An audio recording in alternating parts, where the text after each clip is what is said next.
Welcome to the EBPL podcast, brought to you by the East Brunswick Public Library.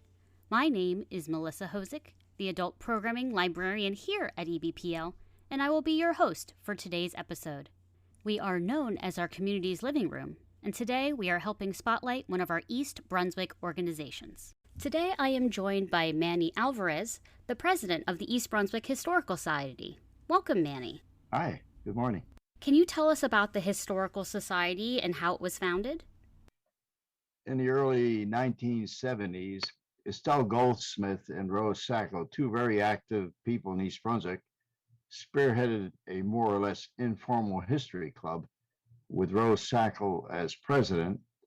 The general purpose of the club was and continues to be to stimulate interest in local history and to protect sites and houses that have historical significance. In 1975, the club was incorporated in the state of New Jersey as the East Brunswick Historical Society, with Estelle Goldsmith as president. This society eventually received a tax exemption as a 501c3 organization, and many township residents played an early role. Some well-known people like former Mayor Charles Sullivan, Grace Hour, Doris Fleming, just to name a few. We've had many supporters along the way, including the Laura Baum Agency, East Brunswick Women's Club, Bayless Incorporated, and more recently the Arts Coalition here in East Brunswick. Around 2007, the East Brunswick Township leased the old Smith farmhouse to the East Brunswick Historical Society. The house had been turned over to the township in 2000 by developer Matsell and Mumford, who acquired the farm to develop a housing project. We have our meetings there at the house and provide programs to the public as well. The society helped create the historic district of Old Bridge, which is now registered as a historic site at the state and national level. We spearheaded the creation of the East Brunswick Museum. We prepared an inventory of sites of historical value, and we played a role in creating the first historic district ordinance in Middlesex County, which was instrumental in the protection of historic structures in East Brunswick. We also prepared a history of East Brunswick for the bicentennial celebration of America in 1976, and then did a program in celebration of the 150th anniversary of East Brunswick Township in 2010. Along the way, we produced books on the mayors of East Brunswick, the Smith House, and remembrances of local World War II veterans. Just before the pandemic, we provided a well-attended program and presentation on the history of East Brunswick from pre-colonial days to the present, and reviewed plans for the future. I covered the pre-colonial and colonial era. Mark Nunstead, a well-known local historian, covered the history of East Brunswick to the present, and Mayor Brad Cohn reviewed plans for the future improvement and development of the township.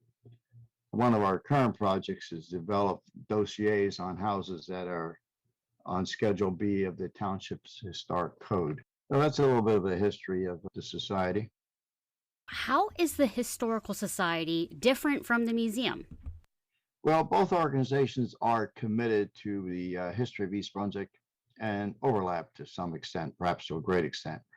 The museum serves mainly as a repository of historically important items, while the Historical Society is mainly focused on education and research.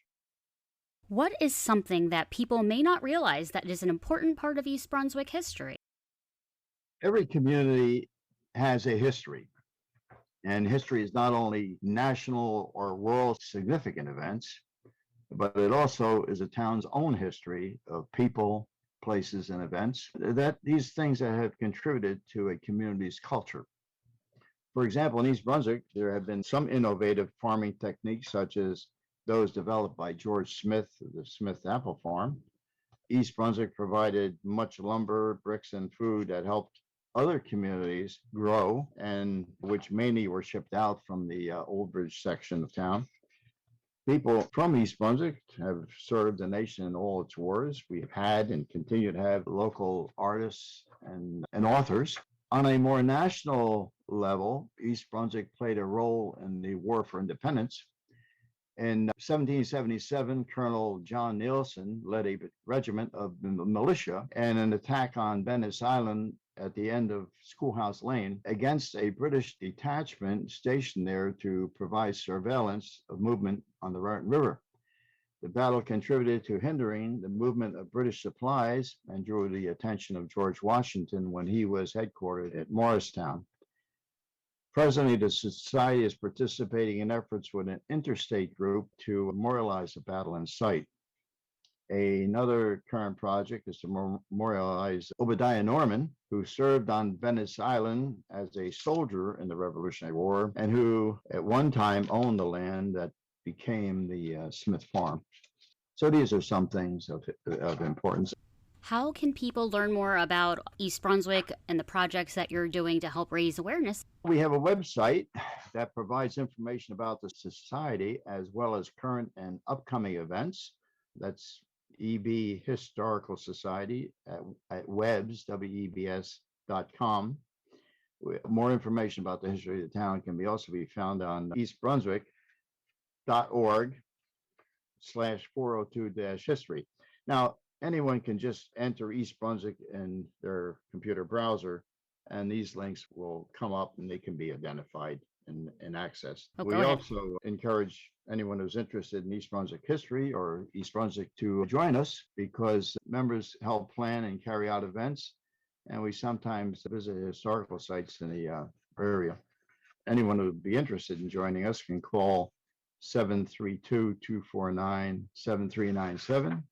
They can email me, Manny J. Alvarez at AOL.com, or drop a note to the East Brunswick Historical Society at Post Office Box 12, East Brunswick. Any of those would work.